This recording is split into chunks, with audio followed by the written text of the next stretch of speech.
সুপ্রিয় দর্শক মণ্ডলী, ফ্রন্টলাইনে স্বাগত জানাচ্ছি আপনাদের সবাইকে। দর্শক মণ্ডলী, আমাদের সঙ্গে রয়েছেন সাইফুল হক, সাধারণ সম্পাদক, বিপ্লবী ওয়ার্কার্স পার্টি। সাইফুল ভাই, স্বাগত আপনাকে। এরপরে রয়েছেন সিনিয়র সাংবাদিক এম.এ. আজিজ, বর্তমানে তিনি প্রধান সম্পাদক, ফিনান্সিয়াল পোস্ট। অনেক ধন্যবাদ আপনাকে, এবং আপনাকে বিশেষভাবে ধন্যবাদ জানাচ্ছি, আপনি এই প্রথম ফ্রন্টলাইনে এলেন। ধন্যবাদ আপনাকে। তো আমি একটু বাম দিক থেকে আসি ঘুরে। তো সাইফুল ভাই, আপনি জানেন আজকে দিনের একটা রাউন্ড টেবিল হয়েছে প্রথম আলোতে। রাউন্ড টেবিলে উল্লেখযোগ্য ব্যক্তিত্ব যারা, বিশেষ করে doctor Debapriya Bhattacharya, doctor Hossain Zillur Rahman, barrister Sara Hossain, তাদের যে বক্তব্য, ব্যারিস্টার বিশেষ করে ডক্টর দেবপ্রিয় ভট্টাচার্য বলছেন অন্তর্বর্তী সরকারের ভেতরে আরেকটা সরকার আছে এক, আর ব্যারিস্টার সারা হোসেন বলছেন যে জাজ সাহেবরা রায় দিতে এখনও ভয় পাচ্ছেন। এই হচ্ছে পরিস্থিতি 1 বছর পরে। আর ডক্টর হুসেন জিল্লুর বলছেন যে হিসাব মেলানোর সময় এসেছে, কিন্তু হিসাবে তো অনেক গোলমাল। এই 1 বছরের কথাই বলছেন।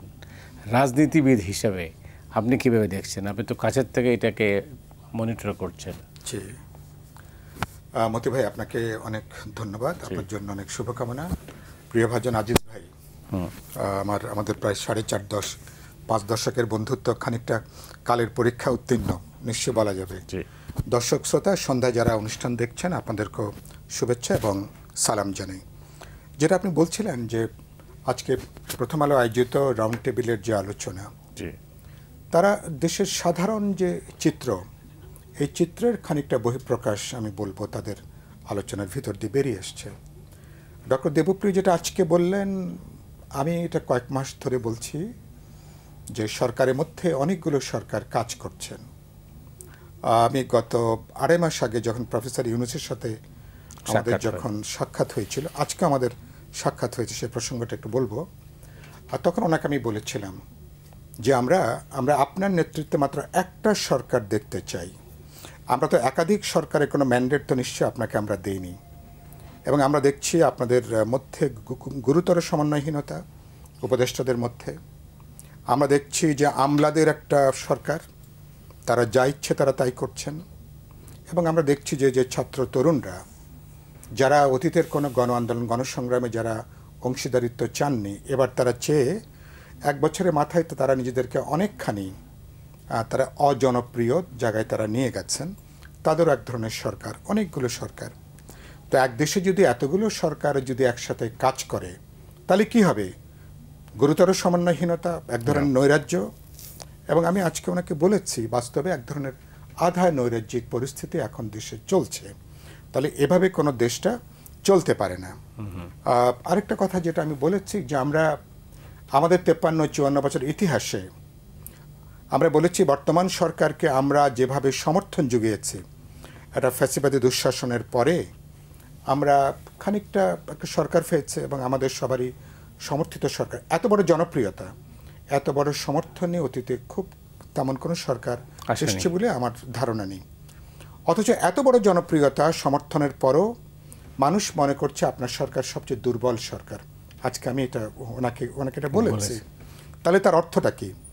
রাজনৈতিক দলগুলোর একটা সমর্থনকে আপনি কাজে লাগাতে পারেননি, এটাকে আপনারা ব্যবহার করতে পারেননি, বরঞ্চ অনেক ক্ষেত্রে এটাকে দুর্বলতা হিসাবে এটাকে বিবেচনা করা হয়েছে। এবং আমি আপনার অনুষ্ঠানে বলেছিলাম যে এক ধরনের অনেকেই ক্ষমতাকে এক ধরনের লটারির মতন মনে করছে, যা খুশি করা যায়। ফলে আজকে দেবপ্রিয় যেটা বললেন সেটা একটা খুবই সাধারণ যে কথা, তার একটা বহিঃপ্রকাশ। আরেকটা যেটা বললেন, আমাদের বন্ধু দেখলাম যে ডক্টর হোসেন জিল্লুর, তিনি যে কথা আমি একটু আগে দেখছিলাম অনলাইনে, 1 বছর পরে আমাদের পাওনা তো মিটিয়ে দেওয়া দরকার। পাওনা বলতে তিনি যেটা বলেছেন যে কমিটমেন্ট নিয়ে আপনারা ক্ষমতা এসেছিলেন, সেটা যে আপনারা আগেকার ফ্যাসিবাদী জমানার আবর্জনা পরিষ্কার করবেন। তার মানে একদিকে বিচারের অপরাধ হয়েছে, খুন হয়েছে, তার বিচার হবে। অগ্রগতিটা কি? সংস্কারের ব্যাপারে আমি কিছুটা আশাবাদী, যে আমি তো আজকেও ঐক্যমত কমিশনের বৈঠক, আজকে আমরা নির্বাচন কমিশনের ব্যাপারে আজকে আমরা ঐক্যবদ্ধভাবে সিদ্ধান্ত গ্রহণ করতে পেরেছি। এটা এখন সংবিধানে যুক্ত হবে এবং সরকার পক্ষ বিরোধী পক্ষ মিলে উচ্চ আদালতের একজন থাকবে, একটা কমিটি হবে এবং সেখানে একটা বাছাই কমিটির মধ্য দিয়ে তারপরে নির্বাচন কমিশন হবে। আগের মতন কেবল সরকারি দল তাদের আনুগত্যের পরীক্ষায় ইলেকশন কমিশন হবে না, এরকম কিছু অগ্রগতি আছে। কিন্তু গুরুত্বপূর্ণ যেটা তারপরে নির্বাচন, এই সরকারের সবচেয়ে বড় ম্যান্ডেটের কাজ হচ্ছে নির্বাচন। আমি আজকে ওনাকে বলেছি যে লন্ডন থেকে ফেরার পরে আমি বলেছি সরকারের প্রধান কাজ ছিল রাজনৈতিক দলগুলোকে, আপনি গতকালকে থেকে যে মিটিংটা করছেন দরকার ছিল ফেরার পরপরই সবাইকে আপনি ডাকবেন, কথা বলবেন এবং আলাপ আলোচনা করে তাদের সঙ্গে বোঝাপড়াটা তৈরি করুন। সরকার যখন বিপদে পড়ে সংকটে পড়ে তখন দলগুলোকে ডাকে, তখন এক ধরনের ধর্ণা দেয়। তো এটা তো কোনো যুক্তির কথা না। গুরুত্বপূর্ণ স্টেক হোল্ডার পলিটিক্যাল পার্টিগুলো ডাকবেন, কথা বলবেন, এনগেজমেন্টের মধ্যে কী কী চ্যালেঞ্জগুলো আছে সেটা যাবেন। আরেকটা খুব গুরুত্বপূর্ণ কথা যেটা আপনি বললেন, ব্যারিস্টার সারা হোসেন যেটা বললেন, এটা আমি বলেছি 15 বছর গুরুত্বপূর্ণ দু একটা ব্যতিক্রম ছাড়া অধিকাংশ রায়ের ক্ষেত্রে উচ্চ আদালত, নির্বাহী বিভাগের ইচ্ছা, সরকার প্রধানের কী ইচ্ছা, ওনার মুখের কথার কপালের ভাঁজ কী পরিমাণ পড়বে এটা বিবেচনায় রেখে উচ্চ আদালত রায়গুলো দিয়েছেন। এখনও কি গত 1 বছরে আমরা এতগুলো কথা বলছি, পুরনো জমানা থেকে বেরিয়ে আসব, এখন অধিকাংশ ক্ষেত্রে উচ্চ আদালত কি এখনও পর্যন্ত তারা কি আইনগতভাবে যা হওয়া তারা কি কোনো ন্যায় বিচার করতে পারছেন? তারা কি উপযুক্ত তারা কোনো রায় তারা দিতে পারছেন? তারা পারছেন না। ফলে আমরা এই জন্য বাক্যটা শেষ করি, একটা অস্থিতিশীল অবস্থা তৈরি হয়েছে। ইতিমধ্যে গোপালগঞ্জের ঘটনা, তারপরে আমাদের এখানে বাচ্চাদের স্কুলে মাইলস্টোন স্কুলে যে দুর্ভাগ্যজনক যে মর্মান্তিক যে সেখানে ঘটনা, অসংখ্য হতাহত এবং সর্বশেষ গতকাল যে ঘটনা, বোঝা যাচ্ছে যে সরকার ফেল করে যাচ্ছেন। তা আমরা তো নিশ্চয়ই সরকারকে ফেল করতে চাই না, তার মানে কোথায় দুর্বলতা এবং এটাকে বের করা দরকার। এবং না হলে কিন্তু আগামী কিভাবে এবং যত দিন যাবে আমার আশঙ্কা যে এই পরিস্থিতি আরও কিন্তু বাড়ার আশঙ্কা আছে। অনেক ধন্যবাদ আপনাকে সাইফুল ভাই। আজিজ, আপনি তো শুনলেন সাইফুল হক, সাইফুল ভাই যেটা বললেন। আপনাকে ধন্যবাদ। আপনার সম্পাদক, আপনার ইনস্টিটিউশন আমাদের গর্ব। আর সাইফুল ভাই কিন্তু মধুর ক্যান্টিনে আমার পরিচয়। তিনি রাজনীতিতে চলে গেছেন, এখন কমরেড হয়েছেন, এখন দেশের জনগণের ভাগ্য বিধাতার একজন। আমি সংবাদপত্রে চলে গেছি, তা আমি তো একজন সাধারণ জনগণ। আজকে আমি সামনে পেয়েছি, আমিও হিসাব নিতে চাই। হোসেন জিল্লুর রহমান যেমন বলছেন, ঠিক আমারও বক্তব্য এখন সময় এসেছে ওনাদের কাছে হিসাব নেওয়া। আর কতদিন এরকম হাডুডুডু খেলবে, এটা হলো প্রশ্ন। 1 বছর পূর্ণ হলো, কোনো জায়গায় কোনো অগ্রগতি নাই, কোনো জায়গায় স্ক্রলে সবগুলো ওই মিটিংয়ের গোল টেবিলের অনেকের বক্তব্য শুনেছি, কোনো জায়গায় পজিটিভ কথা নাই, সব হতাশা, সব হতাশা, সর্বসেক্টর এলোমেলো। হ্যাঁ, কোনো একটা বছর গেছে, 3টে মাত্র ট্রাইব্যুনালে, 3টে মাত্র চার্জশিট। আজকে সারা হোসেন বলেন যে এমন পরিস্থিতি, রায় তো দূরের কথা, আদেশ পাওয়াও কঠিন।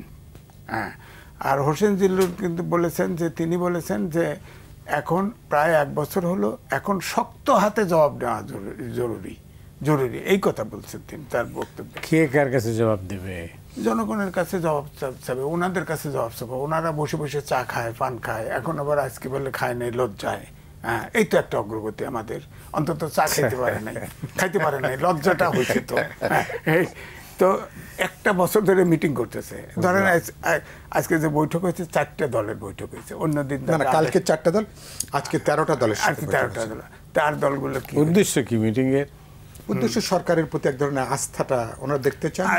আমরা সবাই তাদের পেছনে আছি। আজকের মিটিংটা একটা পজিটিভ দিক আছে। আমি ডক্টর মোহাম্মদ ইউনূসকে ধন্যবাদ জানাই। অন্তত পক্ষে তিনি কথা না বললেও মনের ভিতরে অনুভব করেছে দেশে অচল অবস্থা তৈরি হয়েছে, উনি যে কোনো মুহূর্তে ওনার হাত থেকে সব ছুটে যেতে পারে। কারণ এখন কি বাকি আছে কিছু না, ওনার কাছে উনি অনুভব করছে। নাইলে সবগুলো দলকে এই অবস্থায় সবার এক থাকা উচিত, এই আহ্বানটা জানাইছে, জিজ্ঞেস করে দেখেন। অর্থাৎ উনি পরিস্থিতিটা অনুকূলে নয় তার, এটা অনুভব করেই এই দলগুলোকে ব্যবহার করছে, মিটিং ডাকছে। উনি তো সংকট হলে পরেই তো উনি ডাকে এবং ওনারা যান। কারণ ওনারা, আমি বহু আগেও বলেছি, এখনো বলি, আমাদের পাবনার ভাষায় বলে ওনারা ফাটা ভাষায় চিপায় পড়ছে। আর ইউনূসের হাতে সব নাটাই, ঘুড়ির নাটাই কিন্তু সব কথা পরিষ্কার। এই পর্যন্ত একটি কথা ওনার মুখ দিয়ে শোনা যায় নাই। যদি সব কথাই বলে উনি কথাই বলেন না, বললে শর্তযুক্ত কথা বলে, পরিষ্কার ভাষায় কোনো কথাই বলেন না উনি। এই জন্য এখনও কিন্তু ওনারা যারা বৈঠকে যায় ওনার সাথে বসে তারা কিন্তু কিছুটা আশাবাদী দুই কারণে। একটা আশাবাদ ব্যক্ত করে যে ওনারে যদি দোয়ায় টোয়ায় কোনো মতো আপোষ করে নির্বাচনটা দেওয়া যায়, হ্যাঁ, এখন ওনারা ধাক্কা দিলে তো 5 মিনিট আউট হয়ে যাবে, ওইটা করলে ভ্যাকুয়াম তৈরি হবে, ভ্যাকুয়াম তৈরি হলে তো ওনাদের কিছু নাই, অংশ কিছু থাকবে না। তো এটা ব্যাপারটা এরকম হয়ে গেছে। অর্থাৎ ডক্টর মোহাম্মদ ইউনূস একদম এই দেশের পুরো রাজনৈতিক ব্যবস্থাটাকে এক্সপ্লয়েট করতেছে এই সুযোগ নিয়ে। দেখেন মতি ভাই, উনি যখন 6 তলায় উঠায় আর নামায়, ওনার পক্ষে আমি টকশোতে কথা বলছি, অনেক হ্যাকেল হয়েছে, ওনার পক্ষে আমি লিখেছি, ছোট পত্রিকা বড় পত্রিকা ছাপে না, অনুরোধ করে ছাপিয়েছি। উনি জাতীয় সম্পদ। এখন তো দেখতেছি পুরো জাতিটা, এখন আমার কাছে মনে হচ্ছে সারা পৃথিবীর 54,000 বর্গ মাইল উনি আন্তর্জাতিক ব্যক্তি। এখন এই 54,000 বর্গ মাইল থাকুক আর না থাকুক তাতে তার কি আসে যায়, এরকম আমার আচরণ থেকে তাই মনে হচ্ছে। ধারণাটা কেন হলো? ধারণাটা হলো উনি কোনো কথা, উনি রাষ্ট্রের দায়িত্ব নিয়েছেন, রাষ্ট্রপ্রধান, এনজিওর প্রধান না, ওনার ব্যবসার প্রধান না, উনি কথা বলেন না, উনি কোনো কিছু পরিষ্কার করে কথা বলেন না। একটি কথা, এই যে সাইফুল ভাই আসছে, একটি পজিটিভ কথা বলতে পারবেন উনি? একটি কথা বলতে পারবেন না পরিষ্কারভাবে। ধরেন এখন সারা জাতি চায় যে দেশটা এলোমেলো হয়ে গেছে, হ্যাঁ, এখন একটা নির্বাচনের পথে হাঁটতে হবে, তারপর রাজনৈতিক দল এসে যা করে করবে। কিন্তু এই জায়গায় এখনও কিন্তু এই ধোঁয়াশা কাটে নাই। দেখেন বলছে ডিসেম্বরের ভিতরে প্রেস সেক্রেটারিতে বলাইছে আপনার প্রস্তুতি নিতে, তারপরে কিন্তু শর্ত কিন্তু বিচার আবার সংস্কার আছে, এটা কে করবে? উনি তো করবেন। এখন সারা হোসেন বলল যে আদেশ, বিচার তো দূরের কথা, রায় তো দূরের কথা, আদেশ দেওয়া সংকট, ভয় পায়। কারণ একটা ভয়ের পরিস্থিতি তৈরি হয়েছে দেশে। আগে শেখ হাসিনার সময় গুম খুন মামলা এই সেই ধরে নেওয়া, আয়নাঘর ইত্যাদির ভয় ছিল। এখন হলো যে একটা সাধারণভাবে আপনি খেয়াল করে দেন, এর নামানো, এর ধমক দেওয়া, এর চাপ দেওয়া, এর দেওয়া, মানে লোকের মান রক্ষা করা কঠিন হয়ে গেছে। আমার কাছে এমন মনে হয় যে ওই যে ডক্টর কামাল হোসেনের পার্টির থেকে যে ভেঙে আপনার মন্টু ভাই যে দল করছে, মন্টু ভাই তো মারা গেছে, মন্টু ভাই সহ 2 জন, সাইফুল ভাই জানে, আর 2 জন, এনএসএফের উৎপাত এত বেড়েছিল যে এই 3 জন তার এই এনএসএফকে দমন করার পরেই হ্যাঁ আন্দোলন হলো। আন্দোলনের পরেই আস্তে আস্তে দেশটা স্বাধীনতার পথে হাঁটলো। এবারেও কিন্তু এই অবস্থাটা কিছুটা বলা যায়। এই অবস্থা আপনি কিছু কিছু দল কিন্তু এখন বাধা হয়ে যাচ্ছে ইলেকশন। আবার সরকারের ভিতরে সরকার আছে বলে, ওখানের ভিতরে অনেকে এসে চেয়ার পেয়ে গেছে, এমনি এমনি না চাইতেই চেয়ার পেয়ে গেছে, এটাও ছাড়া যাচ্ছে না। কিন্তু দেশটা যা হয় কারোর মনে হয় মাথা ব্যথা নেই, ব্যাপারটা এরকম হয়ে গেছে। ধন্যবাদ সাইফুল ভাই। ব্যাপারটা হচ্ছে যে আমরা তো এটা দেখলাম যে আসলে বক্তব্যগুলো শুনলাম এটাই, কিন্তু এই পরিস্থিতি তৈরির পিছনে প্রফেসর ইউনূসই কি একা দায়ী, না এর পিছনে অন্য কোনো শক্তি কাজ করেছে? আপনি মতি ভাই, আপনি খুবই গুরুত্বপূর্ণ প্রশ্ন করেছেন। প্রথমত হলো যে ব্যক্তি হিসাবে বললে তো আমরা ওনাকেই প্রথমত সাফল্যের জন্য তাকে আমরা ক্রেডিট দেব, আবার যেটুকু ওনার ব্যর্থতা বা দুর্বলতা সেটার জন্য নিশ্চয়ই তার দায়ভারটা তাকে বহন করতে হবে। এবং তার প্রজ্ঞা দূরদর্শিতার ব্যাপারে আমরা তো আস্থা রাখতে চেয়েছিলাম। তার যেহেতু একটা বৈশ্বিক তার একটা পার্সপেক্টিভ আছে, তিনি ইকোনমি ছাত্র, সেখানে তিনি প্রফেসরি করেছেন, বৈশ্বিক লেভেলে কাজ করেছেন, ফলে মানুষ তার উপর এক ধরনের ওনার রাজনৈতিক প্রজ্ঞার নিয়ে হয়তো প্রশ্ন ছিল বা সন্দেহ ছিল, কিন্তু সামগ্রিকভাবে একটা অন্তর্বর্তীকালীন সময় পার করার ব্যাপারে ওনার এক ধরনের গুড উইশেজ কাজ করবে, রাজনৈতিক সদিচ্ছা কাজ করবে, আমরা একটা আস্থা তো নিশ্চয়ই আমরা রাখতে চেয়েছি। কিন্তু দুর্ভাগ্যজনকভাবে 1 বছর যদি আমি পেছনে তাকাই, তিনি তো প্রথমেই একটা ভাগ বিভাজনের কথাটা বলে ফেললেন। যখন তিনি বলে ফেললেন যে আমি ছাত্রদের দ্বারা আমি নিযুক্ত, তখনই তিনি রাজনৈতিক দল, জনগণের বিশাল অংশকে তখনই তিনি কিন্তু এক ধরনের ওখানে এক ধরনের সেগ্রিগেট করে দেওয়া, আলাদা করে দেওয়া, বিভাজনটা তৈরি করে দেওয়া, এবং যেটার ব্যাগেজ ওনাকে টানতে হয়েছে 1 বছর ধরে। চরিত্রের দিক থেকে তো তিনি একটা দল নিরপেক্ষ অন্তর্বর্তী সরকার, বিশেষ কোনো দল, কোনো গোষ্ঠী, কোনো অংশকে মদত যোগানোতে সরকারি কাজ না, যেহেতু সবাই আমরা তাকে এক কাটটা আমরা সমর্থন দিয়ে আসছি।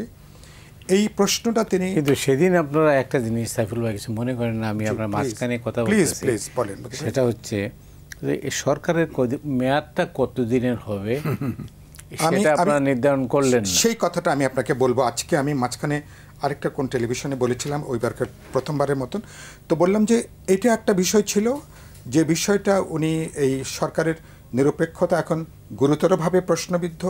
তিনি যাদেরকে কোলে পিঠে বুকে নিয়ে তিনি দল তৈরি করছেন, আজকে একজন তথ্য দিল, বাসুদেব বজলুল ফিরোজ একটা তথ্য বললেন, কোন একটা তথ্যের একটা মিডিয়ার কথা বলে প্রধান উপদেষ্টার সাথে বৈঠকের পরে যখন আমরা প্রেস ব্রিফিং করি, উনি বললেন গোপালগঞ্জের এই ঘটনা সামাল দিতে সরকারের নাকি 8 কোটি টাকা নাকি খরচ হয়েছে। সেটা বের হয়েছে 8 কোটি টাকা।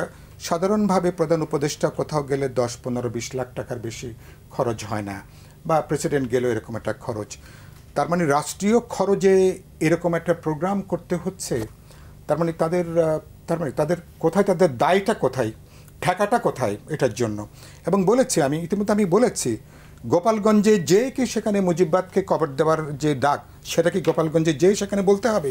What is this? এটা মানুষের স্থান, কাল, পাত্র, মানুষের আবেগ আছে, সংবেদনশীলতা আছে, ইতিহাস, ঐতিহ্য আছে, এবং তো সেরকম একটা বিবেচনা, সাধারণ কাণ্ডজ্ঞান, বোধবুদ্ধির পরিচয় আমরা দেব না। এবং সরকার যদি সেখানে মদত যোগানোর ভূমিকা পালন করে, তো তাহলে মানুষের আস্থার জায়গাটা কোথায় থাকে? এবং সেটা যদি ধরেন এখন যদি রেপ্লিকেট করতে থাকে, তাহলে অবস্থাটা কী? এটা 1 নম্বর। 2 নম্বর, আপনি আমাকে গুরুত্বপূর্ণ প্রশ্ন করেছিলেন, যে একটা আপনি আমাকে বলেছিলেন যে বাইরের, কারণ ওই সন্দেহটা করার কারণটা হচ্ছে এখানে তিনি যে কাদের হয়ে, মানুষের এই প্রশ্নগুলো এখন কিন্তু বাড়ছে। যখন তিনি চট্টগ্রামের বন্দরকে, যখন তিনি উন্নত ব্যবস্থাপনার নাম করে বিদেশি কোম্পানিকে যখন তিনি তুলে দিতে চান, তো এটা নিয়ে যখন, এটা তো সরকারের এজেন্ডা না, 1। 2 নম্বর, তখন তিনি মানবিক করিডোরের নাম করে যখন তিনি জাতিসংঘের মহাসচিব আসেন, এবং এরপরে সরকারের স্বীকার অস্বীকারের মধ্যে মানে কোনো একটা যে লুকানোর কিছু চেষ্টা হচ্ছে, মানুষ এটা বুঝতেই পারছে। স্টার লিঙ্কের সাথে তার যে চুক্তি, যেগুলো, এটা তো কিছুটা জানা, অজানা কি কি বিষয় আছে আমরা এখন জানি না। এই যে শুল্ককে, আমাদের উপরে শুল্ককে কমানোর জন্য কিসের বিনিময়ে, কির বিনিময়ে শুল্ক কমাতে হবে আমরা এখন জানি না, এখনও বেগুলো পরিষ্কার না। তার মানে কি ব্যাপারটা এরকম, বাংলাদেশকে নিয়ে যাদের, এই অঞ্চলকে যাদের একটা জিওপলিটিক্যাল ইন্টারেস্ট আছে, একটা মিলিটারি, সামরিক, অর্থনৈতিক, যাদের একটা লং রান একটা চিন্তা আছে, আমাদেরকে চীন বিরোধী কোনো একটা অ্যালাইনমেন্টের সঙ্গে যুক্ত করা, আমাদের বঙ্গোপসাগর বা এই অঞ্চলের, আমাদের টেকনাফ অঞ্চল, এই অঞ্চলকে কেন্দ্র করে যাদের বহু ধরনের পরিকল্পনা আছে, এই সরকারের এই সময়কালে তারা কি সেটাকে, সরকারের কাঁধে বন্দুক রেখে তারা কি সেটা কার্যকারী করতে চায়? এগুলো নাগরিক হিসেবে নানা যখন লক্ষণগুলো দেখি, আমাদেরকে উদ্বেগ করে, উৎকণ্ঠার মধ্যে আসে। তাহলে প্রফেসর ইউনূস কি, তার সরকার কি অন্য কারো এজেন্ডা নিয়ে তারা কি এসছেন? এই প্রশ্ন যদি কোনো নাগরিক যদি তোলে, ইতিমধ্যে এই প্রশ্নটা বহুল আলোচিত প্রশ্ন হিসেবে যেটা বেরিয়ে এসছে। আর আপনি আমাকে লাস্ট একটা প্রশ্ন করেছিলেন মতি ভাই, যদি আমাকে সরকারের মেয়াদটা, সরকারের মেয়াদের ব্যাপারে আমি ইতিমধ্যে বলেছি, বঙ্গভবনের 5 তারিখে আমি ইতিমধ্যে বিএনপির সাথে আমাদের গণতন্ত্র মঞ্চের কদিন আগে যে বৈঠক হয়েছে, আমি প্রথম ওখানে বলেছি যে প্রবাবলি বলেছি we made a great mistake. আমরা বঙ্গভবনের 5 তারিখে আমরা অন্তর্বর্তী সরকার নিয়ে আমরা আলাপ করেছি। একটা কথা ছিল, একটা জাতীয় সরকারের মতন করা, যেটা আমাদের প্রায়র একটা অবস্থান ছিল, আপনার Hasina, there would be an interim neutral caretaker government. বিএনপির মহাসচিব যখন ওখানে আমরা একটু আলাপ করে নিচ্ছিলাম, এখন আমরা কি বলবো 5 তারিখের সন্ধ্যায় কী ধরনের সরকার হবে, তখন আমি বলেছিলাম যে আমাদের তো আগের 31 দফার মধ্যে আমাদের বোঝাপড়া হচ্ছে, আপনার হাসিনা একটা অন্তর্বর্তীকালীন একটা নির্দলীয় অন্তর্বর্তী সরকার হবে, we should stand on that, আমরা তার উপরে আমরা অবস্থানটা নেব।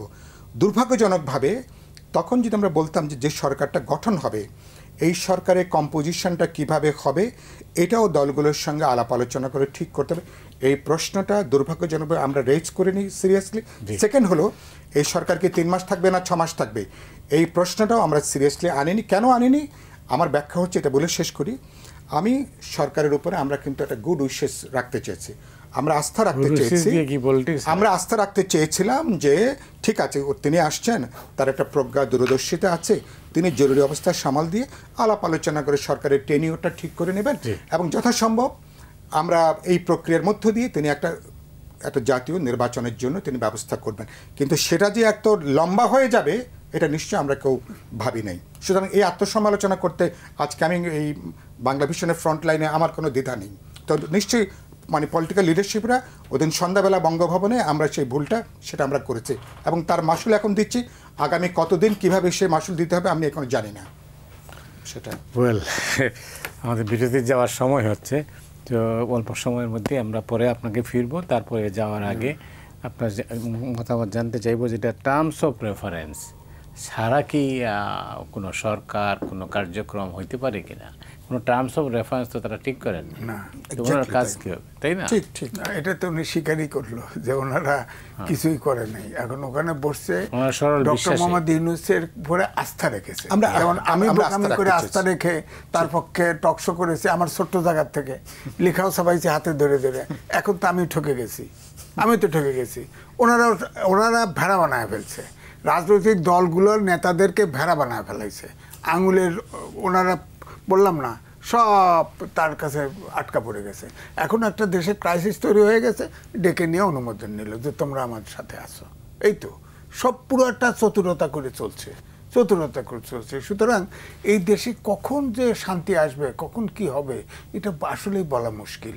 কারণ এখনো ইলেকশনের পথে তিনি হাঁটতেই চাচ্ছেন না। পুরা জাতি হতাশ, রাজনৈতিক দল যারা বৈঠক করে তারাও কিন্তু হতাশ।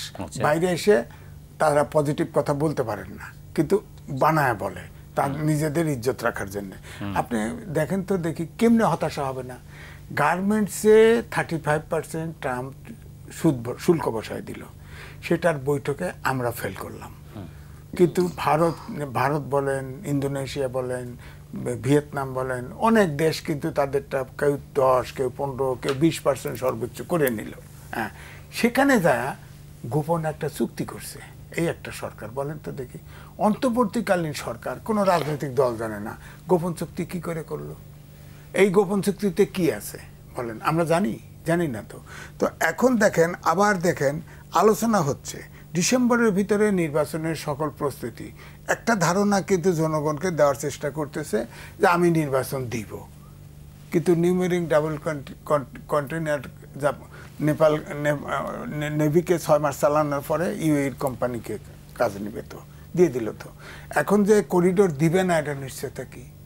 আমেরিকার আপনার আর্মি স্টেশন বসায় দিবে না, কন্টিনজেন্ট বসায় দিবে না, এটার কি করা যায়? আবার এও শুনি যে চীনের ইনভেস্টমেন্ট আমাদের বাংলাদেশে আছে, এটাকে সরাইতে হবে, কমাইতে হবে, তিস্তা সহ এগুলো যে হতে যাচ্ছে, এগুলো বার্গেনিং পয়েন্ট। তারপরে ধরেন এই যে মানবাধিকার কমিশন যে অফিস বানায় দিল, অফিসের পজিটিভ দিক হলো ওনার জন্য হতে পারে, সেটা কি সব কিছুতে যাই স্টেপ নেবে ডক্টর ইউনূস গভর্নমেন্ট সব বলবে যে ঠিক আছে। আরেকটা হতে পারে, ধরেন ইউনূস এই মানবাধিকার কমিশনের প্রধান হয়ে আসতেছে একজন সমকামী, হ্যাঁ, নিশ্চয়ই তার বন্ধু নিয়ে আসবে আরেকজন। এখন ধরেন আমাদের দেশে তো সমকামীদের অর্গানাইজেশন আছে, তারা তার সামনের অফিসে যা ডেমনস্ট্রেট করবে, আমাদের অধিকার দেন, অধিকার দিয়ে দিল। আমার দেশের সংস্কৃতি অ্যালাউ করে বলেন আপনি? হিল ট্যাক্সে বলে দিল আর্মি সেনাবাহিনী থাকতে পারবে না, ওরা ডেমনস্ট্রেট করলো, তা কি করবেন? তখন বলে দিল যে আর্মি সরাও, তো তাহলে কি অবস্থা হবে? আবার করিডোর নিয়ে যাবে, আর্মি সরাও, এগুলি যদি করে তাহলে তো আপনার দেশের মানে সার্বভৌমত্ব থ্রেটেন্ড হবে। তো আজ থেকে 10 বছর আগে আমি যখন ইন্ডিপেন্ডেন্ট নিউজ এডিটর ছিলাম, তখন আমি চিটাগাং থেকে শেরপুর পর্যন্ত আমাকে পানিশমেন্ট ট্রান্সফারের মতো দিয়েছে, টাকা দিয়েছে, প্রচুর ঘুরছি। তখনই আমি দেখছি 90% সনাতনী ধর্মের সব খ্রিস্টান পাদ্রীরা বসে আছে 10 বছর 15 বছর পাহাড়ের ভিতর। আমাদের দেশের কোনো ওয়ার্ক নাই। এখন জিয়া রহমানের সময়ে যারা সেটেলার তারা ছাড়া বাকি 90, কোথাও 95, কোথাও 98% খ্রিস্টান হয়ে গেছে। এবং একটা প্ল্যান আছে আপনার আরাকান, আমাদের 3 হিল ডিস্ট্রিক্ট এবং তিব্বত, মিজোরাম, ওই অঞ্চল নিয়ে একটা খ্রিস্টান রাষ্ট্র করা। এইদিকে যে মুভ হচ্ছে না, এটার নিশ্চয়তা কি? সুতরাং আমি এই জন্য বলবো যে এখন এই যে সংশয় সন্দেহ নানান পারসেপশন তৈরি হয়ে গেছে। এখন একমাত্র জাতিকে মুক্তি দেওয়া, ডক্টর মোহাম্মদ ইউনূস দ্রুত ইলেকশন দিয়ে সরে দেওয়া, এছাড়া জাতি মুক্তি। ইলেকশন কি উনি দিতে পারবেন? হ্যাঁ, ইলেকশন দিতে পারবেন উনি? আমার কাছে কঠিন, আমার কাছে মনে হয় না। ওনার তো কোনো কিছু নিয়ন্ত্রণ নেই, কোনো কিছু নিয়ন্ত্রণ নেই। এই রাজনীতিবিদ কি বলেন? না, আমি এখনো মনে করি যে মতি ভাই, যদি প্রথমত ভাই যেটা বললেন যে ইউএনওর এটা নিয়ে এখানে সমকামীরা আসবেন এরকম কোনো তথ্য আমার কাছে নাই। সেটা এগুলো নিশ্চয়ই, এবং আজকে আমি কথা বলছিলাম মানে একজন উপদেষ্টা আছে এটা নিয়ে, তারা ডেফিনিট টার্মস অ্যান্ড কন্ডিশনে তারা কাজ করবেন। তাদের পেরিফেরিটা খুব লিমিটেড। আপাতত সরকার 3 বছরের জন্য দিয়েছে, 3 বছর পরে এক্সটেন্ড হতেও পারে, নাও হতে পারে, দ্যাট ডিপেন্ডস।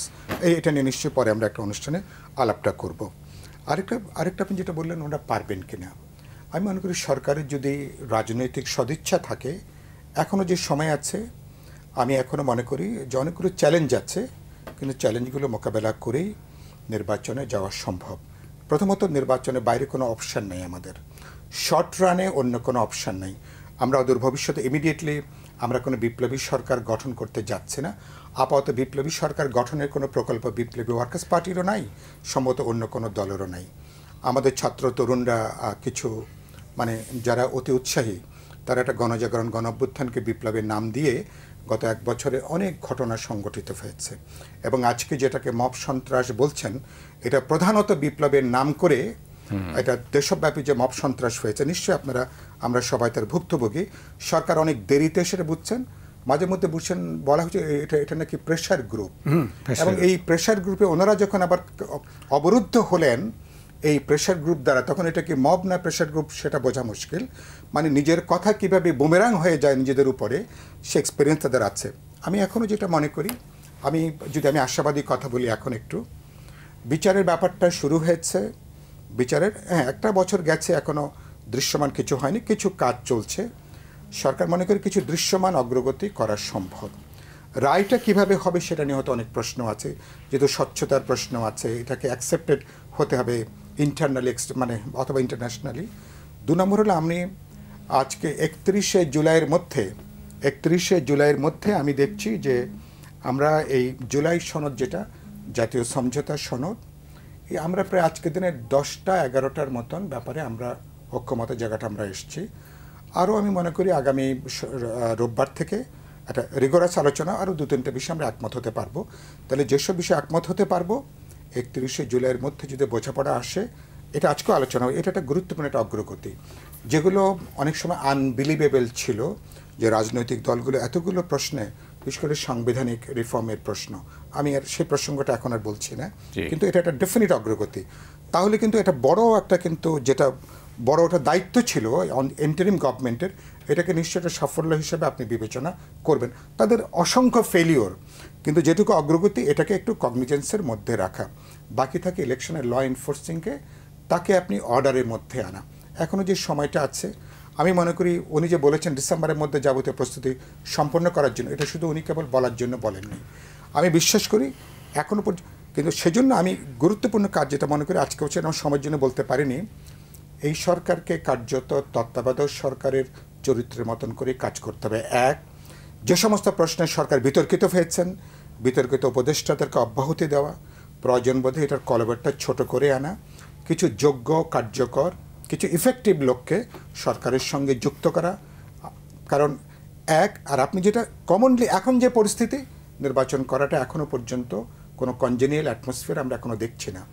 বাকিটা এখানে আমার এখানে মিলিটারি ডিপ্লয়মেন্ট লাগবে, সমস্ত বাহিনীগুলোর একটা যৌথ একটা অর্কেস্ট্রার মতন লাগবে। ইলেকশন করতে গেলে it is the political party, interim government, election commission, এবং ফাইনালি ভোটার বা জনগণ, তাদের এই সম্মিলিত একটা অর্কেস্ট্রার, যৌথ একটা কাজের মতন। আমি মনে করি সে জায়গা থেকে সরকার যদি তার নিরপেক্ষতা যদি নিশ্চিত করতে পারে, পেশাদারিত্বের জায়গা গত 1 বছরে সরকারের বড় দাগের ফেলিওর যেগুলো, তাদের পক্ষপাতিত্ব যেগুলো তারা দাঁড়িয়েছে, তারা বিশেষ দিকে তাদের ঝুঁকে যাবার যে প্রবণতা, এখান থেকে বেরিয়ে আসলে আমি মনে করি শেষ রক্ষা করাটা সম্ভব। কারণ আগামী নির্বাচন যদি অনিশ্চিত হয়ে যায়, দেশের অর্জনটাও আরও অনিশ্চিত হয়ে পড়বে, আমরা বড় ঝুঁকির মধ্যে পড়বো ইন্টারনালি, রিজনালি, অনেকগুলো এমনকি দেশের নিরাপত্তা বড় ধরনের বিপন্ন হওয়ার ঝুঁকি থাকবে। ওইরকম একটা বিলাসিত করার সুযোগ আমাদের জন্য নাই। লাস্ট কথাটা বলি, মাও সেতুং বলছিলেন, অনেক বিখ্যাত কথা, আমার খুব প্রিয় কথা, bad things can be turn into good things. চীন বিপ্লবের নেতা, মানে খারাপ জিনিসকে ভালো জিনিসে পরিণত করার সময় এটা নির্ভর করে আপনার কমিটমেন্ট, সদিচ্ছা, আপনার লক্ষ্যের উপরে। যদি সরকার যদি এটা করতে চান, আমাদের সঙ্গে আজকে যে দেখার, এটা নিশ্চয়ই আমি মনে করি এটা নিশ্চয়ই কেবল দেখার জন্য, এটা কেবলমাত্র টেলিভিশনের নিশ্চয়ই দেখানোর জন্য না, সরকার নিশ্চয়ই তিনি একটা কনফিডেন্স চেয়েছেন। আজকে আমরা যে বার্তাগুলো দেবার চেষ্টা করেছি, আমি যে কথাগুলো বললাম, আমাদের নেতারা আরও অনেক কথা বলেছেন, আর তারা যদি এটা বিবেচনার মধ্যে নেন, আমি মনে করি এখনও শেষ রক্ষা করা সম্ভব। শেষ রক্ষা করা সম্ভব? শেষ রক্ষা কি হবে? না, আমি বলি যে ঐক্যমত্য যে কমিশন আছে, জি জি প্লিজ, তারা কি একমত হতে পারবে? ধরেন জামাত রেস করছে, আপনার সভা করে 7 দফা দিছে, 7 দফার মধ্যে একটা আছে দফা, তারা 1 নম্বর হলো আনুপাতিক নির্বাচন। সেখানে তো 2টে দল হয়ে গেছে ঐক্যমতের ভিতরে। এটা কি এক জায়গায় হতে পারবে? সর্বস্তরে সংস্কার দরকার, সমাজের সর্বস্তরে সংস্কার চাইছে। এটা তো উনি তো পৌরাণিক শাসনের সংস্কার চাইবে, এটা কি সব দল একমত হবে? কমরেড তো উনি একমত হবে? এখানে তো আমি তো সম্ভাবনা দেখছি না। তাদের পক্ষ যারা বসেন তাদের মধ্যে তো ঐক্যমত হওয়ার সম্ভাবনা আমি দেখছি না। এছাড়া ডক্টর মোহাম্মদ ইউনূস কখনো পরিষ্কার করে কথা বলে না। তিনি যদি বলতেন 1 মাস পরে হোক 1 মাস আগে হোক, উনি যদি ডেট বলতেন, আমাদের প্রস্তুতি আমরা নিচ্ছি, অত তারিখে আমাদের ইলেকশন করা সম্ভব। যদি প্রস্তুতি কম থাকে, এই ঐক্যমত্য কমিশন যারা আছে, রাজনৈতিক দল বা এই সমস্যা আছে, পার্টি নেই, এই সমস্যা আছে। আর নির্বাচনের ব্যাপারে ধরেন, নির্বাচন যদি ইচ্ছা করে, নির্বাচন নিরপেক্ষ করা সম্ভব। কারণ ভারতে তো 1 মাস ভোটের নির্বাচন হয়। আপনার প্রত্যেকটা ডিভিশন না পারেন, 2টা করে ডিভিশন আলাদা আলাদা করে ইলেকশন করেন, কয়েক ফেজে ইলেকশন করেন। তারপরে নির্বাচন কমিশনের কিছু রিটার্নিং অফিসার আছে, আর কিছু রিটার্নিং অফিসার নেন। মাথার ভিতরে সব সরকারের, এই সরকারের একই আমলা, প্রশাসনের আমলা ছাড়া কিছুই সম্ভব না। বলেন, এটা হলো মাথার ভিতরে। আপনি দেখেন, ডিসি সবগুলো ডিসি বানাইছে প্রশাসন ক্যাডারের, আর 25টা ক্যাডার বাইরে আছে। আপনি কি ডিসি হইতে আইনস্টাইন হতে হয় নাকি? আপনি ওই 25টা ক্যাডার থেকে বেছে নিয়ে প্রশাসন ক্যাডারের 7 দিনের মাথায় বণিক বার্তা একটা রিপোর্ট করেছিল, প্রশাসন ক্যাডারের 95% ফেসিবাদের দোষর। আমার বক্তব্য হলো, ইচ্ছায় হোক অনিচ্ছায় হোক, তারা সরকারের ওই সময় ফেসিবাদের সহযোগী ছিল। তা আপনি অন্য ক্যাডার থেকেও নিয়ে আপনি করতেন, তাহলে তো এই যে উড্ড করা হয়, এই যে ধরেন এই যে আন্দোলন, ছাত্ররা ঘেরাও করলো, সেক্রেটারি ঢুকছে, এটার 2টা ব্যাখ্যা আছে। না, এখানে কি আপনি সরকারের কোনো অর্জন দেখতে পাচ্ছেন না 1 বছরে? না, অর্জন সেটা উনি বলবে, উনি তো বলে না, উনিও বলে না, অর্জন তো দেখি না। আমি যেটা বললেন না যে ওই যে আপনার যে অ্যাক্রেডিটেশন কার্ড, পৃথিবীর কোথাও হয়েছে এক ধাক্কায় অ্যাক্রেডিটেশন সব বাতিল করা? জীবনে শুনিনি। হ্যাঁ, শুনিনি। বাংলাদেশে হয়েছে। তো border with reporters with border প্রত্যেক দিন সূচক দেবে না?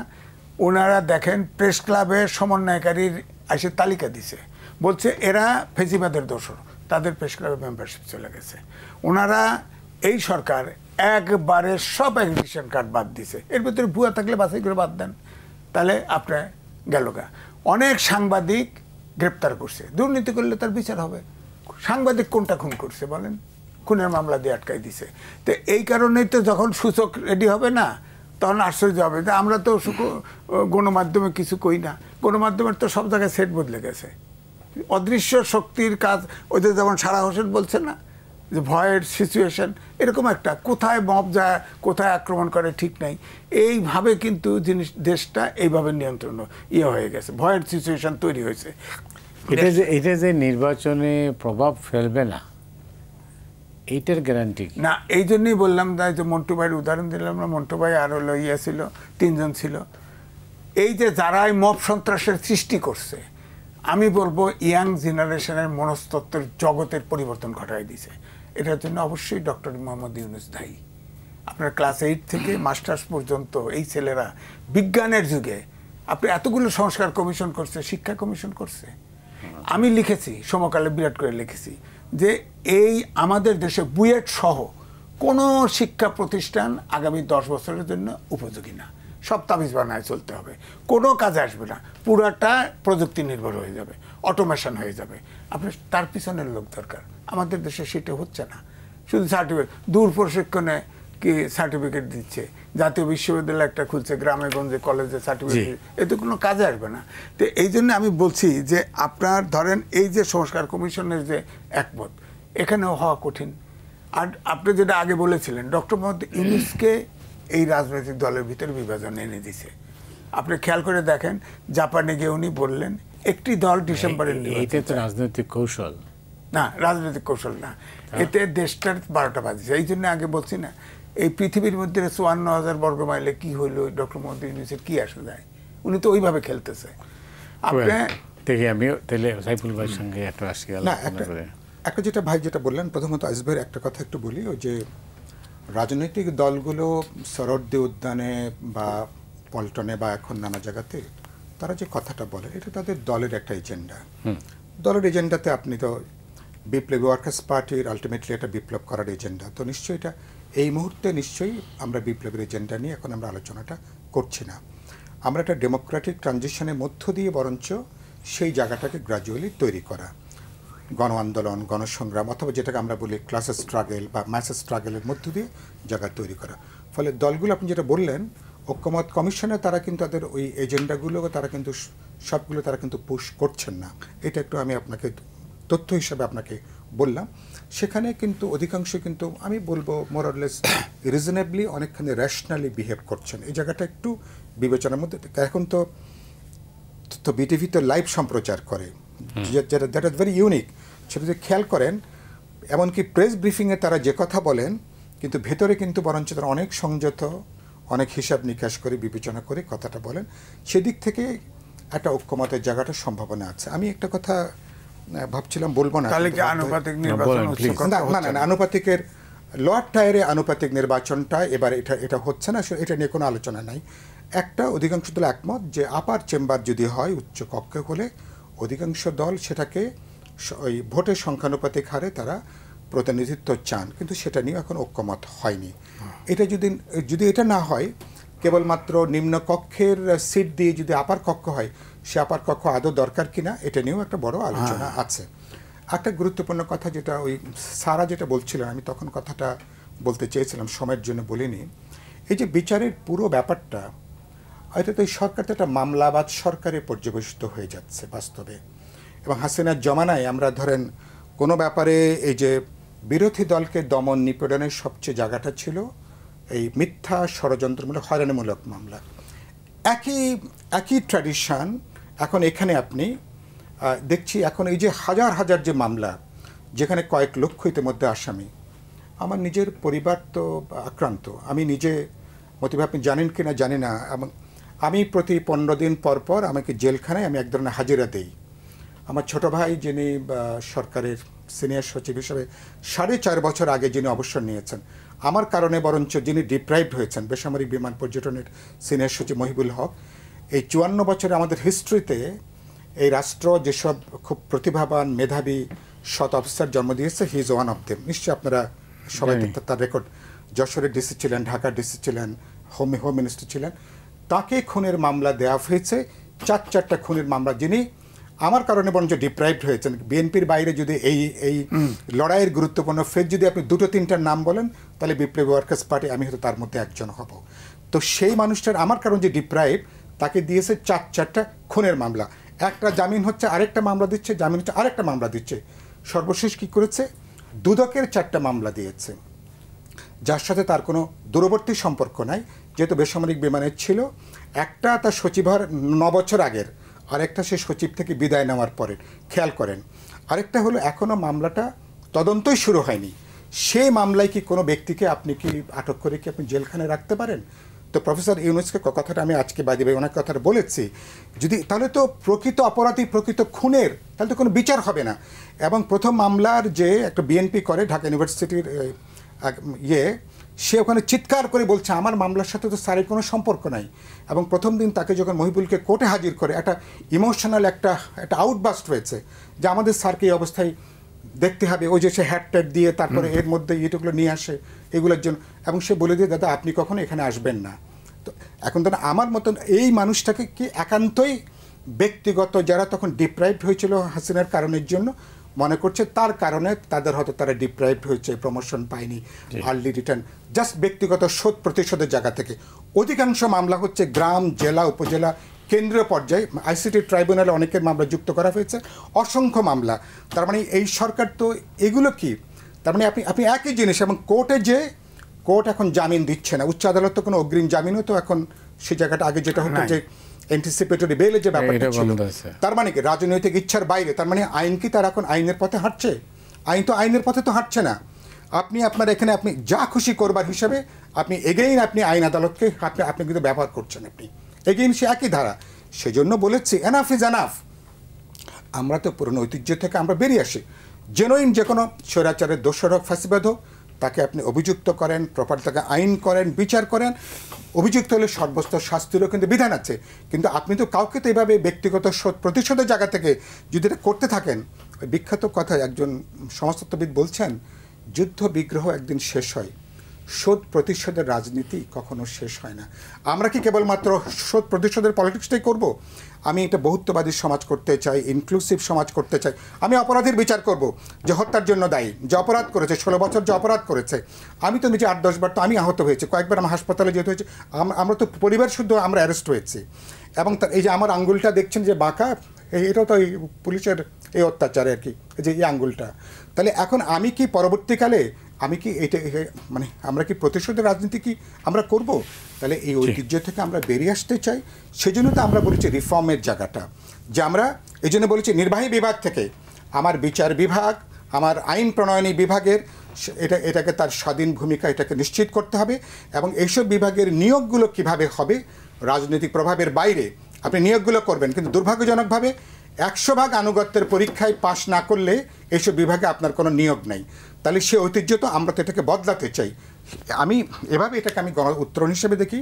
আমি ডেমোক্রেটিক ট্রানজিশন এই বিবেচনা থেকে আমি দেখতে চাই।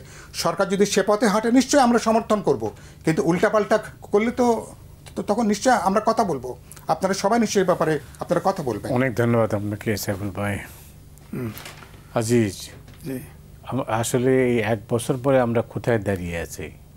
আমরা এখন একটা আসলে অনিশ্চয়তার মধ্যে দাঁড়িয়ে আসছি। সবচেয়ে বড় কথা, গভর্নমেন্টের প্রধান সম্পর্কে কোনো মন্তব্য করা সম্ভব হচ্ছে না। এটি হচ্ছে বড় ব্যর্থতা। এবং 5ই আগস্টের পরে যে মব সন্ত্রাস চলছিল, এটার রেশ এখন আমরা কাটায় উঠতে পারি নাই। এই যে সারা হোসেনের বক্তব্য অনুযায়ী বোঝা যায়, বিচার বিভাগ বলেন, সরকারি প্রশাসন বলেন, পুলিশ বলেন, কেউ কিন্তু এর থেকে আসল কথা। সাংবাদিকরা কেমন আছেন? সাংবাদিকরা একদমই ভালো নাই। কেন? কেন হচ্ছে যে সবাই সেন্সর করে যার মতো।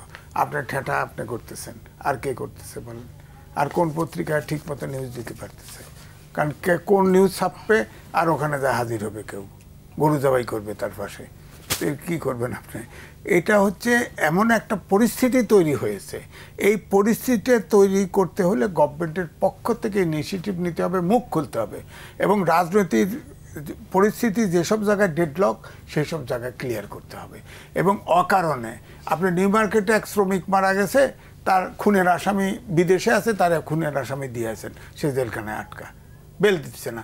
খুনের কেস দিলেই কাজ, বাস তার আর বেল হচ্ছে না। এটা কোন ধরনের বিচার? এটা তো এক ধরনের বাণিজ্যে পরিণত হয়েছে। হ্যাঁ, ওই তো একই রকম আছে। আওয়ামী লীগের সময় বোম ফাটে নাই, গাড়ি পড়ে নাই, বিরোধী দলে 500 জন আসামি ধরে নিয়ে গেল। তারপরে কিছু লোক পুলিশ টাকা খাচ্ছে, কিছু ছাড়তেছে, কিছু জেলখানায় চলে যাচ্ছে। এখনো তো তাই হয়েছে। এক একটা কেসে 300-400 ধরে নেওয়ার পরে খুনের মামলা দেওয়া হয়। ধরে নেওয়ার পরে খুন করলে তার তো বিচার আমরা চাই, বিচার চাই। আমাদের সাংবাদিক অনেকে ধরলে 1000 কোটি টাকা পাইছে না, আমরা কি তার পক্ষে দাঁড়াচ্ছি? আমার কথা হচ্ছে যে অপরাধ করছে তার বিচার হোক, কিন্তু যিনি নিরপরাধ এই অন্তর্বর্তীকালীন সময়ে তারা শাস্তি পাবে কেন?